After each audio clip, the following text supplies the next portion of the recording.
এই যে দেখতে পাচ্ছেন আমার ছোট্ট মিনি কিচেন। আর আজকে কিন্তু আমি প্রথম এই মিনি কিচেনে রান্না করব। তো ভাবলাম যে এই মিনি কিচেনে আজকে কি রান্না করা যায়। আমি আজকে এই মিনি কিচেনে শাক ভাজি করব। তো সেই জন্য চলে গেলাম মাঠে একদম কচি কচি টাটকা শাক তোলার জন্য। তো শাক কুড়িয়ে বাড়িতে নিয়ে এলাম। আর এখন আমি আমার মিনি কিচেনটা খুব সুন্দর করে পরিষ্কার করে নিলাম। তো এই যে দেখছেন আমার হাতে ছোট্ট একটা ঝাড়ু, এই ঝাড়ু দিয়ে আমি মিনি কিচেনটা খুব সুন্দর করে পরিষ্কার করে নিলাম। তারপর একটা বাটিতে আমি শাকগুলো নিয়ে নিলাম। আর আজকে কিন্তু আমি মিনি কিচেনে প্রথম রান্না করব। তো এই ছোট্ট চুলাটা কিন্তু আমি নিজের হাতে বানিয়েছি আমার এই ছোট্ট মিনি কিচেনের জন্য। তো ভাবলাম যে আমি এই ছোট্ট চুলায় ভাত আর শাক একসাথে রান্না করব। তো সেই জন্য আমি একটা পাতিলে পানি বসিয়ে নিলাম। আর এটা কিন্তু ভাত রান্নার জন্য পানি বসিয়েছিলাম। আর আমি পাতিলের সাইডে আমি একদম ছাই দিয়ে লেপে দিলাম যেন পাতিলটাতে কালি বসলে পরিষ্কার করা সহজ হয়। কিন্তু আমি যে চুলায় বসিয়েছিলাম সেই চুলায় রান্না করতে আমার বেশ অসুবিধা হচ্ছিল। আর আমার এই ছোট্ট মিনি কিচেনে কিন্তু 2টা চুলা ছিল। তো আমি অন্য চুলার মধ্যে বাচ্চা বসিয়ে দিলাম। আর এখন আমি কিন্তু শাক কেটে নেব।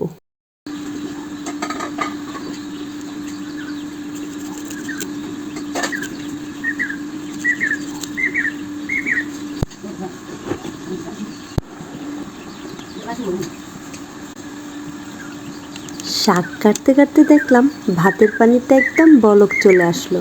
সেই জন্য আমি ভাতের চালটা ভালোভাবে পরিষ্কার করে ধুয়ে পানির মধ্যে দিয়ে দিলাম।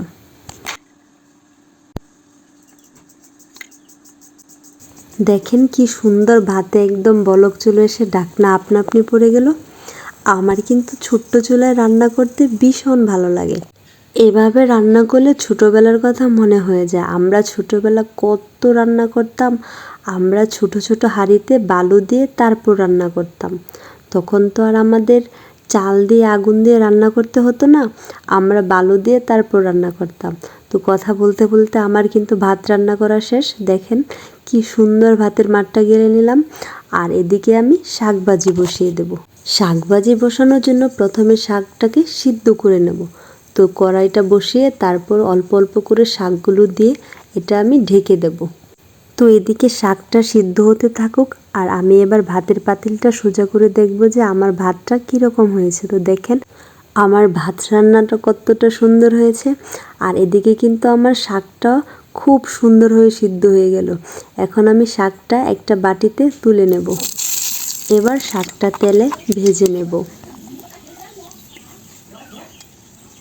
তো কড়াইয়ে তেল দিয়ে প্রথমে দিয়ে নিলাম শুকনো মরিচ। শুকনো মরিচটা ভাজা হয়ে গেলে তারপর দিয়ে নিলাম পেঁয়াজ আর রসুন। এখন একটু লবণ দিয়ে ভালোভাবে নাড়াচাড়া করে নেব।